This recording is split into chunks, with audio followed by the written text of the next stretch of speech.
কয়েক মাস থেকে দেখছি আমার ওজনটা দিন দিন কমে যাচ্ছে। প্রায় 2 কিলো 2.5 কিলোর মতো কমে গেছে। আর এমনিতেও যে আমি খুব হেভি ওয়েট ছিলাম সেটাও না, হাইট অনুযায়ী ঠিকঠাক ছিল বলা যেতে পারে। কিন্তু এরপরেও যদি কমতে থাকে একদমই বাজে লাগবে। তো ওজনটা যেন না কমে আর একটু বাড়ানো যায়, তার জন্য সকালবেলা কিছু ভিজানো বাদাম ছোলা খেয়ে নেবো। গুড মর্নিং সবাইকে। এখন সকালবেলা আর আমার পুজো করা হয়েও গেছে। পুজো করেছি কিন্তু প্রসাদ এখনো তোলা হয়নি। ওই যে ধূপ দ্বীপ সবই চলছে। তো ব্লগটা এখন থেকে শুরু করলাম। পুজো করা তো হয়ে গেছে। আর এই যে ফুলের মালা দেখতে পাচ্ছ, ফুলের মালা কিনেই কিন্তু আমি পুজো করি। সবসময় তো ফুল পাওয়া যায় না। আর মালাটা এরকম আমি সিংহাসনের উপর ঝুলিয়ে রাখি যেন ফুলগুলো বেশ অনেক দিন টাটকা থাকে। আর প্লাস্টিকে রাখলেই পচে যাবে। গাঁদা ফুল দিয়ে পুজো করি। মালায় একটা মালা নিলে 2-3 দিন বেশ ভালোভাবেই পুজো করা হয়ে যায়। প্রসাদ তুলে নিলাম, এখন প্রসাদ খাবো। আর আজকে পুজোতে দিয়েছিলাম আঙুর ফল প্রসাদে। পিছনে যে বালতিটা দেখতে পাচ্ছ ওই মধ্যে কিন্তু কয়েকটা জামা কাপড় কেচে রেখেছি, মেলতে হবে। ভাবলাম আগে স্নান করে পুজো সেরে নিই, তারপর জামা কাপড়গুলো মেলবো। কালকেও কয়েকটা জামা কাপড় কেচেছিলাম, ওগুলো তো শুকিয়ে গেছে, এখন তুলে নেবো। আর আজকে যেগুলো কেচেছি ওগুলো মেলে দেবো। ব্যালকনিটা ছোট হলেও এর মধ্যে কিন্তু বেশ অনেকগুলো জামা কাপড়ই এঁটে যায়। দড়িটা যেহেতু পেঁচিয়ে পেঁচিয়ে রাখা, একটার সঙ্গে একটা ঠেকে গেলেও শুকিয়ে যায়। আর অন্য মানুষের ব্যালকনি যেমন ফুল দিয়ে সুন্দরভাবে সাজানো থাকে, আমার ক্ষেত্রে একদমই উল্টো। সবসময় কিন্তু জামা কাপড় দিয়েই সাজানো থাকে। ছাদে যেতে ভালো লাগে না বলে আমি সবসময় ব্যালকনিতেই জামা কাপড়গুলো মেলে দিই। জামা কাপড়গুলো তারে সব মেলে দিলাম। এবার যাবো রান্না করতে। আর বেলা কিন্তু অনেকটাই হলো। আজকে যেহেতু শুভ্র সকালবেলা অফিস যায়, তো সেই কারণে রান্নাটা একটু দেরিতেই বসাই। আজকে রান্না হবে পনির। কালকে বাজার থেকে এনে রেখেছিলাম, জানি সকালবেলার বাজার যেতে পারবো না। এই মাসে বাজার থেকে কয়েক রকমের ডাল এনেছি। অন্যান্য মাসে মুগ ডাল আর মুসুর ডাল এই দুটো ডালই আনতাম, কিন্তু এই মাসে মটর ডাল, ছোলার ডাল, তারপর আরেক রকমের ডাল এনেছি। যেহেতু ভাবছি যে অনেক রকমের ডাল খাবো আর ডালে অনেক প্রোটিন থাকে, তো সেই কারণে একটু চেঞ্জ করে করে খাওয়া যাবে। মাঝে মাঝে আবার মিক্সড ডালও করে নিই, সব কিছু একবারে মিশিয়ে।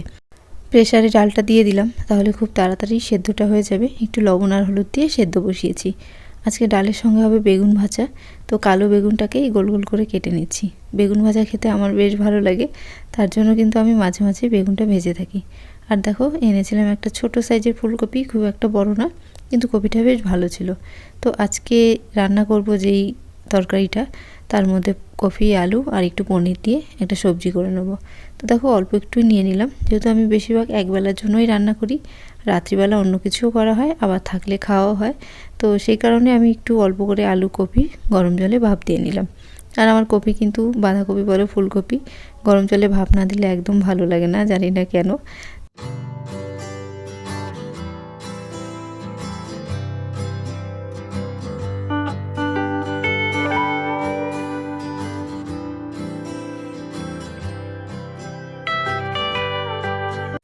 বেগুনগুলো বেশ লাল লাল করে ভেজে নেওয়া হয়ে গেছে। এবার তেল গরম করে পনিরগুলো ভাজবো। একটু হলুদ আর লবণ মাখিয়ে আমি ভেজে নিচ্ছি। লঙ্কা গুঁড়োও অনেকে দিয়ে ভাজে, কিন্তু আমার শুধু লবণ হলুদ দিয়ে ভাজতেই বেশি ভালো লাগে। একটু লাল লাল করেই ভেজে নেবো। তো দেখো, পনির ভাজা হয়ে গেছে। এবার ফুলকপিগুলো ভেজে নিচ্ছি। আর যে কোনো কপি রান্না করতে কিন্তু বেশ অনেকটাই তেল লাগে, তেলে ভাজলে বেশি ভালো লাগে। তো রান্নাও একেবারে রেডি। পুরো রান্নাটা তোমাদের সঙ্গে শেয়ার করা হলো না। ওই আদা, জিরে, টমেটো এই সমস্ত বাটা দিয়েছি। আর যেরকম রান্না হয়, নামানোর আগে একটুখানি গরম মশলা দিয়ে নামিয়ে নেব।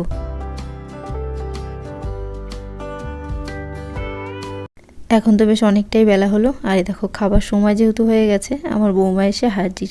ওরা সকালবেলা, দুপুরবেলা আর রাত্রিবেলা 3 বেলায় কিন্তু ঠিক খাওয়ার সময়গুলো চলে আসে। তো আমার আজকে রান্না হয়নি, তার আগে এসে পৌঁছে গেছে। ওর সঙ্গে আমি একটুখানি খেলছিলাম।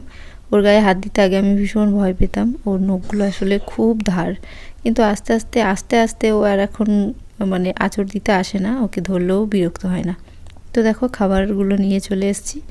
আজকে হয়েছিল গরম গরম ভাত, তার সঙ্গে বেগুন ভাজা। আর বেগুন ভাজার সঙ্গে কাঁচা লঙ্কা খেতে আমার খুব ভালো লাগে বলে একটা ঝাল অল্প হবে দেখেই একটা কাঁচা লঙ্কা নিয়েছি। বেশি ঝাল হলে আবার খেতে খুব অসুবিধে হয়েছে। আর করেছিলাম এই যে মটর ডাল, একটু ধনেপাতা, টমেটো, শুকনো লঙ্কা, জিরে ফোড়ন দিয়ে ডালটা করেছি। আর এই যে পনিরটা করেছি, আজকে কিন্তু পনিরের টেস্ট একদম ভালো না। আমি অন্যবার দোকান থেকে পনির আনি, মিষ্টির দোকান কিংবা অন্য কোনো দোকান, আর এবার পনিরটা এনেছিলাম সবজি বাজার থেকে। বেনাচিতি যে সবজি বাজারটা আছে ওখানেই কিন্তু মাত্র একজনাই পনির নিয়ে বসে একটা গাবলা করে। পনিরের টেস্টটা কিন্তু একদমই ভালো না বললেই চলে, একদম মোটামুটি, আমার খুব একটা ভালো লাগেনি আর কখনোই কিনবো না ওনার থেকে। তো চলো আজকের ব্লগটা এইটুকুই। যদি তোমাদের ভালো লাগে একটা লাইক করে পাশে থেকো। সবাই ভালো থেকো, সুস্থ থেকো।